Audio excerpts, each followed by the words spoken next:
And we're continuing with the 6th chapter of Half Magic by Edward Eager, What Happened to Jane. Outside, Catherine leaned out from her evergreen hiding place. "Psst," she said. "Come on," said Mark from behind his, and followed by Martha, they crossed the emerald lawn and mounted the front steps of the house. The lady had left the front door ajar in her excitement, and standing in the hallway, the children could hear everything that happened in the drawing room perfectly. "Of course we wouldn't want any publicity," the lady was saying. "You won't use her real name in the book, will you?" "Naturally not," said the voice of Mr. Smith, for of course the small gentleman was he. "I shall call her chapter The Jane Case." Mark and Catherine and Martha heard a gasp, as though the name had meant something to someone in the room. "Unless, of course, that is her name," Mr. Smith's voice went on. "Oh, no," said the voice of the lady. "We call her Comfort. But her name is Iphigenia." "If a what?" said Catherine to Mark in the front doorway. "Shh," said Mark to Catherine. "I see," came the voice of Mr. Smith from the drawing room. "How do you do, Iphigenia? Do you believe in magic?" "Oh, no," came the voice of the lady before she could answer. "I'm afraid your method is a bit old-fashioned. Iphigenia has never believed in magic or anything else untrue." "How sad for her," said the voice of Mr. Smith. "However, we are interested. However, what are her interests? Does she collect anything, perhaps?" "Why, yes," said the lady before she could answer again. "She collects objects of art. Only this afternoon she brought home a rare old talisman." In the doorway, Martha pinched Catherine. "The charm," she hissed. "Shush," Catherine hissed back. "You don't say!" Mr. Smith's voice sounded excited. "I wonder if I might see it for a moment." "I don't see why not," came the voice of the lady. Her footsteps could be heard crossing the room, and the suspense was more than Mark and Catherine and Martha could bear. They moved across the hall to see what was happening. The floor of the hall was highly polished, and there were some little gray hand-cooked rugs scattered about on it. Martha tripped on one of the rugs, slipped on the floor, and fell into the drawing room with a crash, just as the lady was turning from the curio cabinet with the charm in her hand, and Mr. Smith was reaching out his own eager hand to take it. Mark and Catherine followed Martha into the room. "Hello," she said, smiling at them. After half an hour in the gray house, she liked their looks better than she had at their last meeting. She turned to the gray lady. "These are the children I was playing with this afternoon." "Well, I am afraid they are very rude children," said the lady, recovering from her surprise. She looked at Mark and Catherine and Martha sternly. "In this house we don't walk in the front door without being asked. I think you had better go home at once. Iphigenia doesn't want to see you." "Oh, yes, she does, if she only knew it," said Mark, bravely advancing into the room. "Let me take that charm a minute, and I'll prove it. It belongs to us anyway." "You mean this rare old Sanskrit talisman?" said the lady. "It certainly does not. It belongs to my Iphigenia." "She's not yours, she's ours," said Martha, getting up from the floor. "Her name isn't what you said, it's Jane," said Catherine.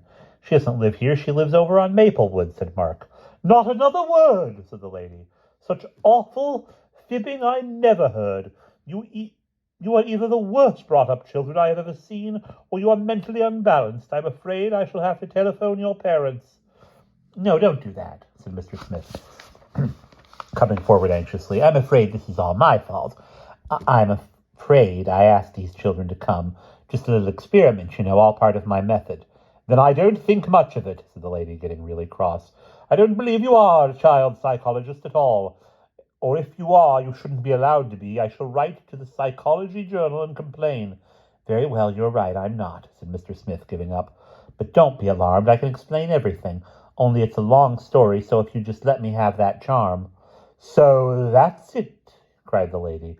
"I see it all now. It's a plot, coming here pretending to be writing a book, and all this time trying to steal our art treasures. For shame, taking advantage of these unfortunate children." No, said Mr. Smith, becoming agitated. "This is all a mistake. That little girl isn't who you think she is at all." "You wouldn't like her if you got to know her," put in Catherine earnestly. "You would find her a wolf in sheep's clothing." "She's my sister, only she has, what do you call 'em?" said Mark. "Hallucinations," explained Mr. Smith. We want to take her where they'll be kind to her, said Martha. Jane, Jane, come on home out of this cold, slippery house. The remnant of Jane down in the heart of Iphigenia heard Martha's call. She thought how much happier she felt with Martha and Mark and Catherine, yes, and Mr. Smith too, than she did with the Grey Lady. She remembered her own home and her own family, and she wished she belonged to them again. She yearned to answer Martha, and she made a great effort and forced her way to the surface and started to speak. But before she could, there was an interruption. A thin grey gentleman appeared in the drawing-room. "Yarworth, here you are at last," cried the Grey Lady. "This criminal, aided by these delinquent children, was trying to rob our Iphigenia." "Dear me," said the grey gentleman, retreating slightly. "Are you sure?" "Don't just stand there," cried the lady. "Defend us! What will Iphigenia think of her father?" What Iphigenia would have thought of her father will probably never be known, for at that moment Mr. Smith, having had quite enough of both Iphigenia and her parents, decided to act. "I'm sorry to appear rude, madam, but you'll be glad of it afterwards," he said. "At least I hope so."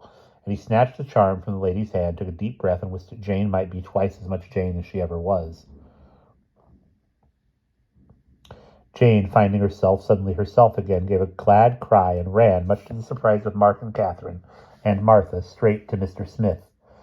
"You were wonderful," she said. "Part of me was here all along, hoping you'd save me, and you did. You were wonderful." "It was nothing," said Mr. Smith modestly. "We told you so," said Mark and Catherine to Jane. They had run to Mr. Smith too, and so had Martha, and now the five of them stood united, looking defiantly at the Grey Lady and the Grey Gentleman. The lady was blinking her eyes. The gentleman was rubbing his. They looked rather like two people who have just awakened from a nightmare. "What is the meaning of this intrusion?" demanded the Grey Lady. "What are you doing in our house? Go away at once." "This isn't your little girl, then?" asked Mr. Smith with his arm around Jane. The lady looked at Jane with distaste. "I never saw that horrid little thing before in my life." "You don't even have a little girl, perhaps?" went on Mr. Smith. "Certainly not," the lady said thankfully. "So noisy and tiresome, and such a strain.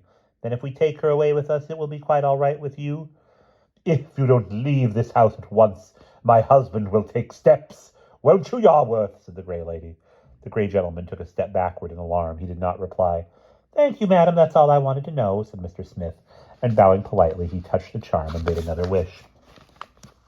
Of course, if he had asked the four children's advice, they could have told him how to word the second wish much better. As it was, being new to magic, he didn't put in any of the things experience had taught them, like not being gone too long and arriving back in a normal way, and their mothers not noticing anything out of the ordinary. He just wished they were twice as far as home again.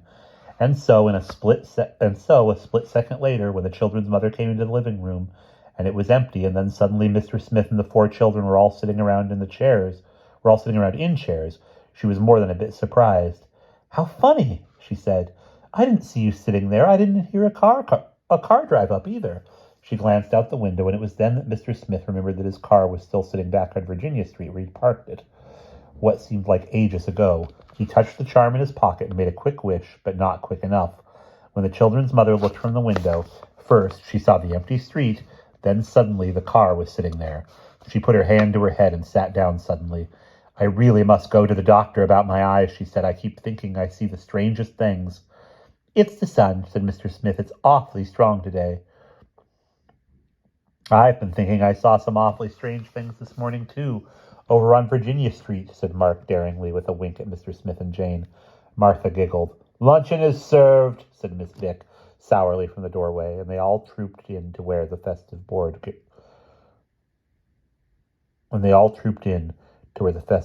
groaned. The luncheon party was a great success with the four children, but their mother seemed a bit worried and preoccupied, and kept putting her hand to her forehead as if she were trying to puzzle something out, and this seemed to make Mr. Smith a bit worried too. The spirits of the children were so very high, however, that their mother couldn't stay upset for long, and the behavior of Jane in particular was enough to warn any mother's faltering heart. She was so unselfish about second helpings, so eager to pass things without being asked, so tireless in her efforts not to accept the last extra butterscotch tart, lying luscious under its whipped cream, but to bestow it on a friend or relation, so anxious generally to show how much she loved this family above all others, that no one could believe it was the usual good old hasty, hot-tempered Jane who sat there among them. The charm certainly does improve people once they've been through the mill of it, Catherine whispered to Mark. Whisperers at the table. She'll breakfast in the stable, said their mother. Kath was only saying Jane certainly was full of charm this morning, said Mark with another daring wink at the others. Yes, you'd almost think she were a different person, said Catherine, equally daring. Martha giggled. So I regret to say, did Mr. Smith. What's the joke? Said the children's mother. Oh, nothing, said the 4 children.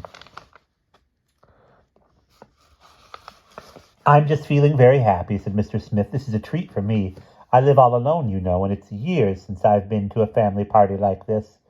Jane looked round the room at the colored pictures on the lemon-yellow walls and the gay printed curtains at the window and the bright rugs on the floor and the smiling faces around the table. This is wonderful to belong to, she said. It's the best family to belong to in the whole world. And she smiled at Mr. Smith. I think you're going to think so too, she said. And that's the end of chapter 6.